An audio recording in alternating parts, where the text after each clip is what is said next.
Olá, seja bem-vindo ao programa Gente e Gestão, um programa criado pela Progepa para ajudar você, servidor, a se desenvolver pessoalmente e profissionalmente. Hoje começamos um ciclo de entrevistas com assuntos relacionados à Covid-19 coronavírus, a essa situação de isolamento social que estamos enfrentando. Você pode ver que o nosso cenário não é o cenário ideal, assim como você que deve estar em casa. Eu estou fazendo também essa gravação aqui da minha casa, da sala da minha casa, mas nós acreditamos que neste momento o mais importante do que um cenário bonito, do que as condições técnicas melhores, é que você receba informações pertinentes, que você tenha o conhecimento necessário para enfrentar essa pandemia da melhor maneira possível. Exatamente por isso que estamos aqui com a nossa primeira entrevista. O nosso entrevistado de hoje, ele é formado, tem mestrado e doutorado na área de agronomia. Já foi professor de ensino médio, pré-vestibular e também de ensino superior. É docente do Instituto Federal do Paraná e já atuou como coordenador de curso, diretor de ensino, pesquisa e extensão e diretor-geral do campus Umuarama. Nascido em Reginópolis, interior de São Paulo, ele tem 55 anos.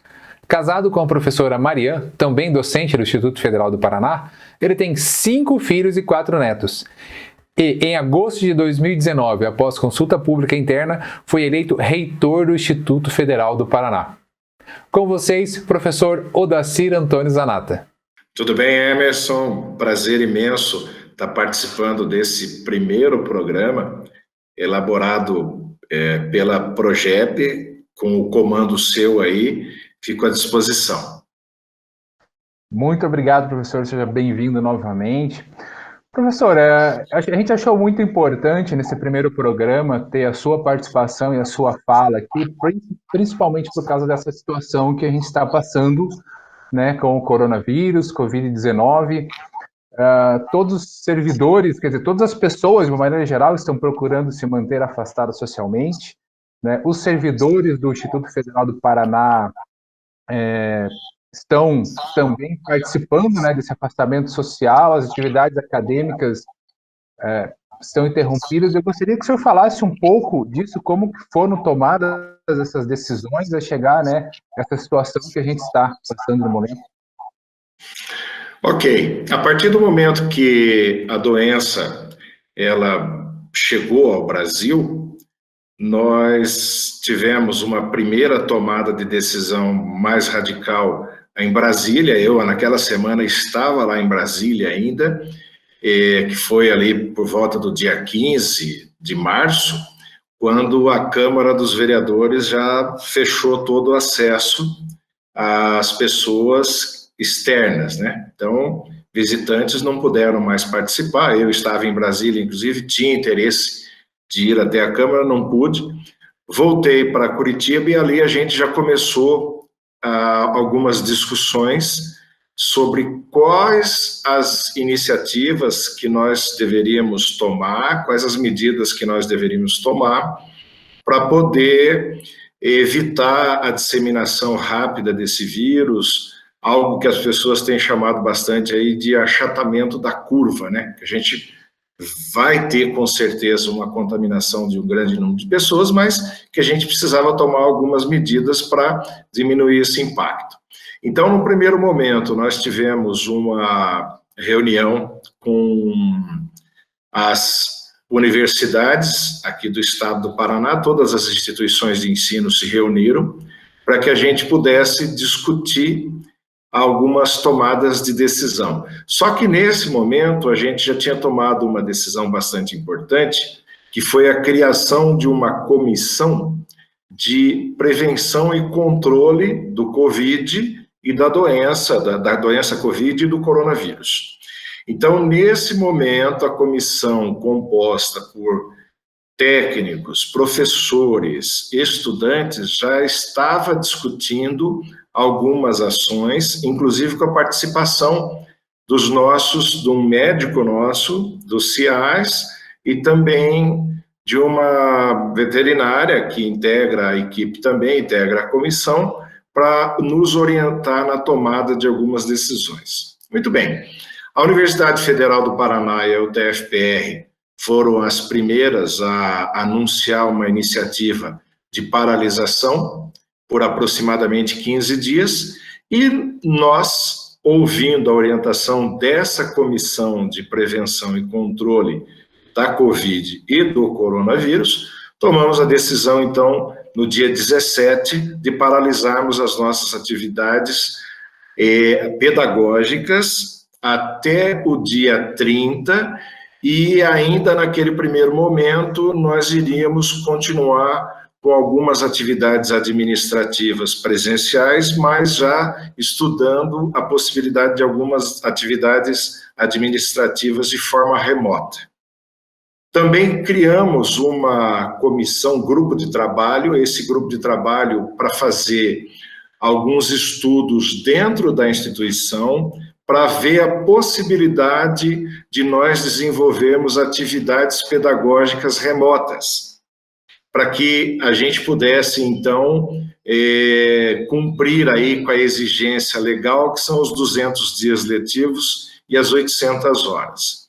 Mas aí a gente percebeu que as coisas apertaram bastante, a gente viu diversos governadores tomando medidas emergenciais, algumas prefeituras, então nós resolvemos também, com a orientação desse grupo de trabalho de mediação pedagógica, baseado em tecnologias da informação e da comunicação, e também a recomendação daquela comissão de prevenção ao coronavírus, nós decidimos estender o isolamento social, né, que a gente está chamando, para mais 30 dias, ou seja, nós estamos em isolamento social até o dia 30 de abril, as atividades administrativas passaram a ser totalmente remotas.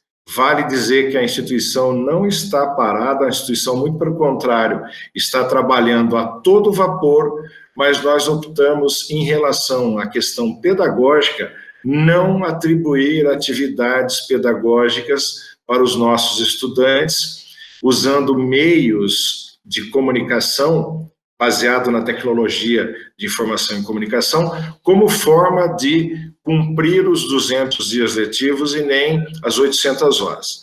Então, os nossos professores, os nossos técnicos estão trabalhando com orientação aos nossos estudantes em várias atividades, porém, como forma de amenizar o efeito desse período de isolamento social, ou seja, preservando mais a saúde mental dos nossos professores, dos nossos técnicos e dos nossos estudantes.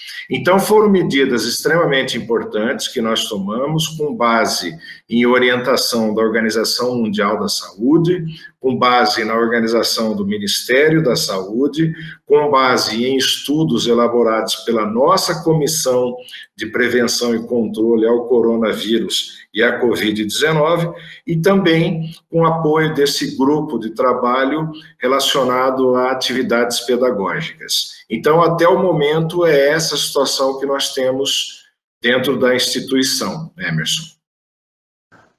Certo, professor, entendi. Então, essa comissão é que está fazendo, né, uma assessoria para definir quais as decisões devem ser tomadas, né? Eu até conheço o médico Dr. Rickley, né, que está participando também, né?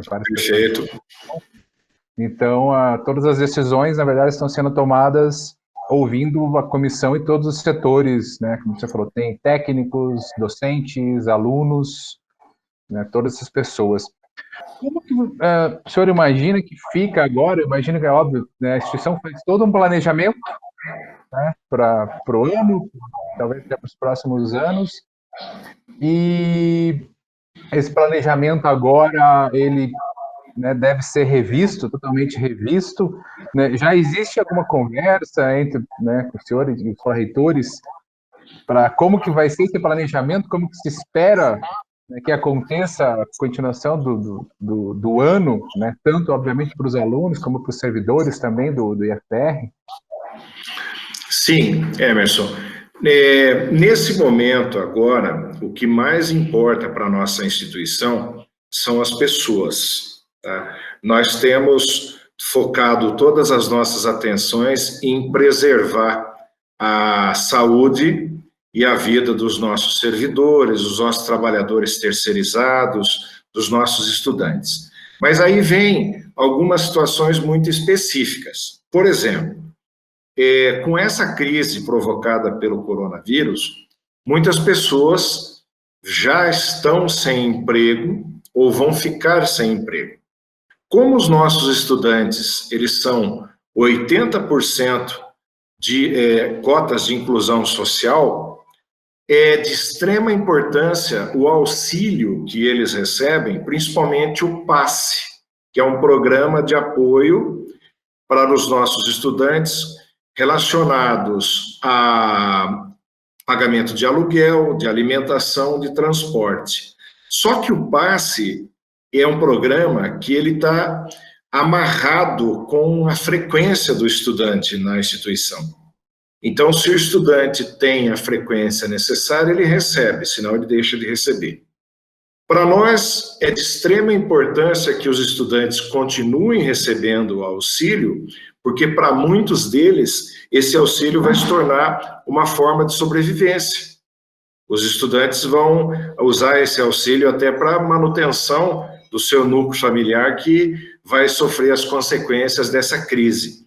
Então, a nossa Pró-Reitoria de Ensino está já com uma proposta bastante avançada para fornecimento de um novo auxílio, que seria um auxílio emergencial, no valor de R$ 180, para que os nossos estudantes que necessitam desse auxílio consigam atravessar essa crise. Porque depois, quando nós voltarmos às atividades, a gente vai ter uma outra situação também para a gente enfrentar. Qual será?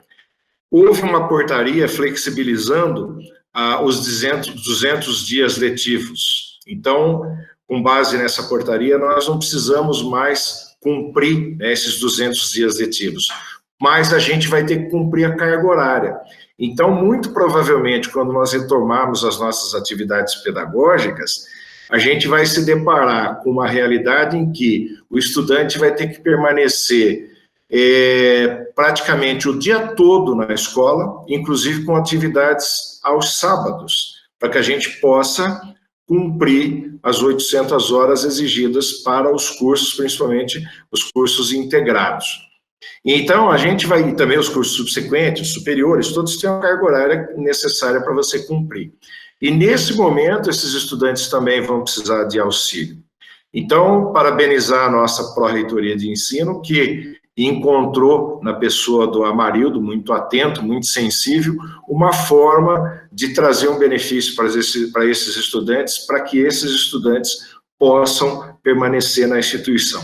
Por outro lado, também tem algumas instruções normativas que foram editadas pelo MEC, que elas cortam alguns benefícios dos trabalhadores, né? Então, a gente tem, por exemplo, o Vale Transporte, a gente tem adicional noturno, adicional de os recebimentos por insalubridade. Então, nós estamos fazendo um trabalho junto ao CONIF para que a gente possa garantir principalmente a insalubridade.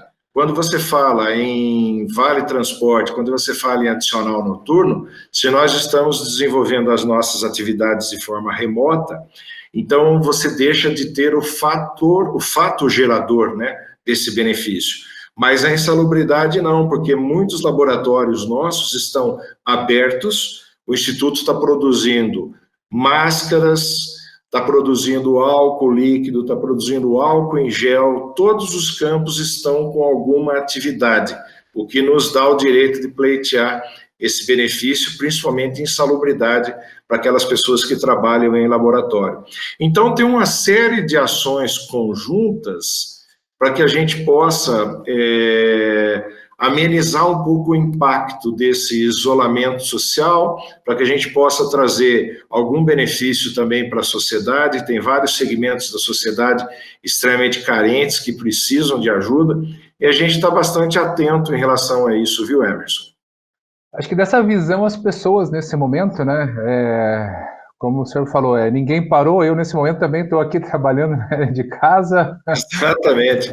Estamos fazendo essa entrevista aqui, né, cada um da sua casa, outras entrevistas também, fazendo planejamento, reuniões, acho que eu não me lembro de eu ter participado de tantas reuniões assim quando eram presenciais, e agora todos os dias sempre tem 2, 3 reuniões. Verdade, verdade. A gente está começando a ter que aprender muitas vezes, ou se não aprender, aprender do início, mas pelo menos se familiarizar mais com essas ferramentas, né? Uhum. Então eu acredito que de um jeito ou de outro a gente acaba tirando uma lição positiva disso, né? Saindo um pouco até da zona de conforto, porque não tem jeito. Sem dúvida, sem dúvida. E olha, e você veja que coisa interessante, né? Aí está um indicativo de uma decisão acertada, quando a gente liberou o trabalho para as pessoas, né, fazerem de forma remota, principalmente o administrativo, e também uma decisão acertada quando nós não estamos exigindo atividades remotas para os nossos estudantes. Por quê? Bom, primeiro que nós suspendemos o calendário acadêmico, né? Para que a gente possa depois rever, fazer um planejamento e aprovar um novo calendário acadêmico no Conselho de Ensino, Pesquisa e Extensão, no CONCEP, e também no Conselho Superior, no CONSUP, que, aliás, ainda precisa ser reconstituído, porque nós tivemos a eleição e não deu tempo de dar posse para os nossos novos conselheiros. Mas a decisão, a gente entende que ela foi muito acertada, porque hoje, com o trabalho remoto, com isolamento social, uma família, por exemplo, que tem pai, mãe e mais 2 filhos, 3 filhos, você precisa de uma máquina de boa qualidade para cada um, para que cada um possa desenvolver suas atividades. E a gente sabe que essa não é a realidade da maioria das famílias brasileiras, né?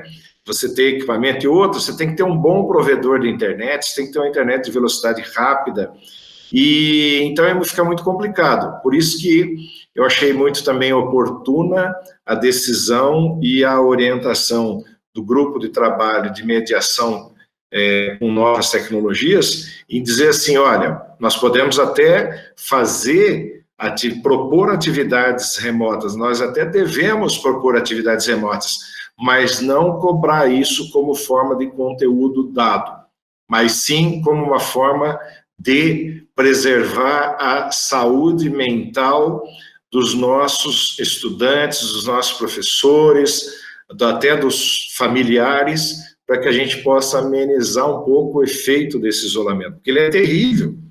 E a gente precisa ficar em casa, ainda é o momento da gente ficar em casa por mais pelo menos uma semana, tudo indica que a gente deve continuar mantendo esse isolamento, porque ele está dando certo. A curva realmente deu uma achatada, o número de infectados, o percentual diário de infectados está se mantendo num nível baixo, quando comparado com outros países, né, da Europa, ou mesmo a China, que teve picos aí de infecção, sobrecarregou o sistema de saúde e provocou um caos na saúde pública desses países, né? E até na saúde privada, porque nesse momento não adianta você ter dinheiro, porque não tem espaço em hospital, não tem UTI, não tem respiradores, enfim. Aliás, é um vírus que ele veio, né, colocar a gente, dar uma chacoalhada, né, nessa realidade de quem tem mais poder aquisitivo, quem tem menos poder aquisitivo. Ele tem igualado bastante as pessoas nesse aspecto, obrigando, né, que a gente tenha igualmente, todos, independente da classe social, tenha que se cuidar para que a gente possa atravessar essa crise aí, Emerson. Exatamente, né, professor, como você tem falado muito, né, o vírus, ele não discrimina ninguém. Exatamente. Não importa a sua classe social, não importa a sua origem, acho que todo mundo nesse momento tem que... Exatamente, tem uma frase muito interessante, né, quando diz respeito ao processo democrático de eleições, porque ali numa eleição democrática, numa eleição direta, o voto de um cidadão milionário, ele vale o mesmo que o voto de um mendigo. E agora o vírus também novamente está trazendo, como o processo democrático, ele está trazendo esse aprendizado para nós. Ele não discrimina ninguém, não, tá? Então é muito importante aí a gente ter essa consciência, né, em relação a isso. Exatamente. Olha, a gente estava falando dessa questão até de desigualdade e das tecnologias, mesmo quando você tem normalmente uma tecnologia melhor, como é o nosso caso aqui. Estou vendo aqui que a transmissão está ficando um pouco difícil já, né? Quer dizer, todo mundo trabalhando, todo mundo, algumas pessoas estudando em casa e fazendo, né, o possível, mas o nosso sistema, né, não estava, não foi projetado ainda para isso. Então a gente realmente está tendo que se virar da maneira que pode.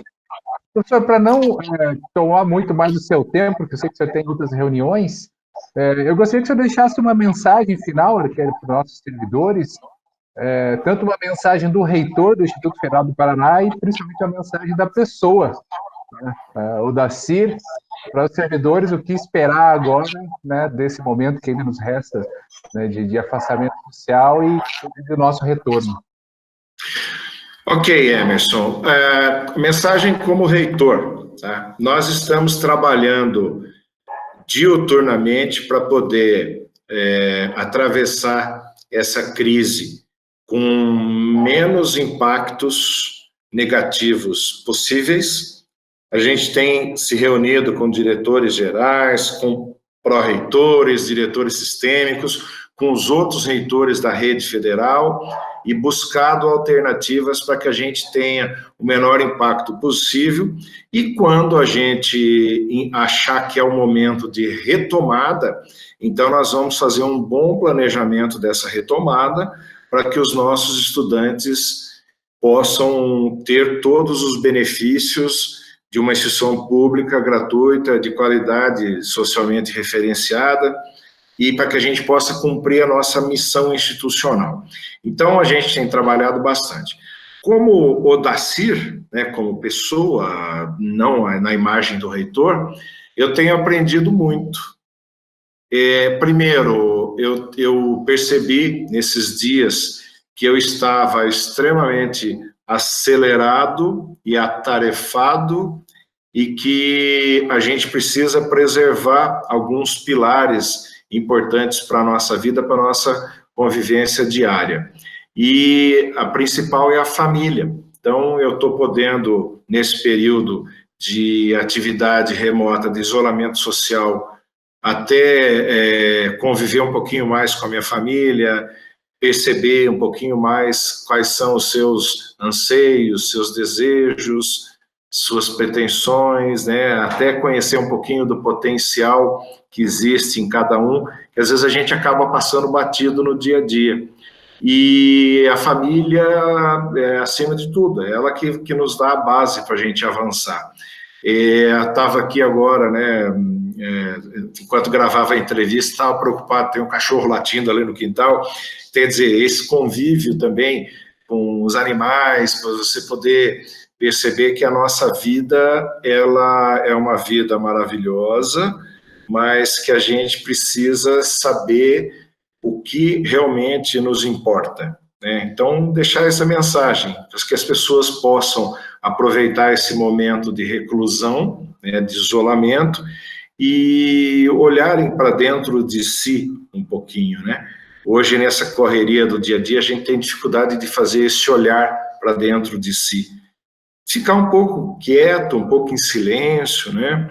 Sentir se isso que a gente está fazendo, da maneira como a gente está fazendo, está realmente adequado, se isso está trazendo saúde para nós ou está trazendo mais sobrecarga, mais preocupação. Então, enfim, momentos importantes de reflexão. E eu acho que é isso que é importante nós fazermos diante desse período. E a gente vai sair fortalecido disso, com certeza, muita coisa deve mudar, né, depois dessa crise, e a gente precisa ter isso como um aprendizado. E preservar, acima de tudo, as pessoas e a vida das pessoas, que é o que mais importa para a nossa instituição e para mim também como pessoa. Muito obrigado, professor Zanata. Eu acredito que acho que é isso que todos nós estamos pensando nesse momento, né? Todos olhando mais para as pessoas que estão próximas, muitas Essa semana eu vi até um rapaz falando que o filho dele de 5 anos disse para ele: pai, esse negócio do coronavírus é legal pra caramba, né? Ele falou: "Pô, porque agora você fica em casa direto brincando comigo."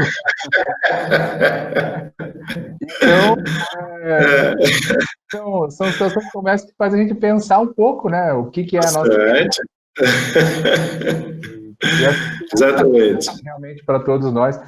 Agradeço muito pela sua participação aqui no nosso primeiro programa, Gente e Gestão. Suas mensagens certamente vão ajudar muito, né, a tranquilizar os servidores e saber que o trabalho está sendo feito e a gente está procurando tomar cada vez mais cuidado com as pessoas. Muito obrigado, Emerson. A gente tem procurado envolver nas nossas tomadas de decisão todas as categorias, temos respeitado bastante o desejo, os anseios dos servidores, né? E eu, afinal de contas, estou como reitor do Instituto Federal do Paraná, representando os servidores que me elegeram democraticamente para isso. Então, eu penso que não deveria ser diferente, não deve ser diferente, né? Eu preciso me alinhar com aquilo que os servidores desejam. Então, a gente tem procurado criar grupos de trabalho, comissões compostas por representantes de todas as categorias, e dessa maneira a gente tem mais subsídio para a tomada das decisões. Beleza? Eu agradeço a possibilidade da participação aqui. Um forte abraço. Forte abraço, professor. Bom, esse então foi o professor Zanata, reitor do Instituto Federal do Paraná, esse nosso primeiro programa Gente e Gestão. Se você tiver alguma dúvida, algum comentário, alguma sugestão, deixe aqui nos nossos comentários e aguardo você nos próximos programas. Grande abraço.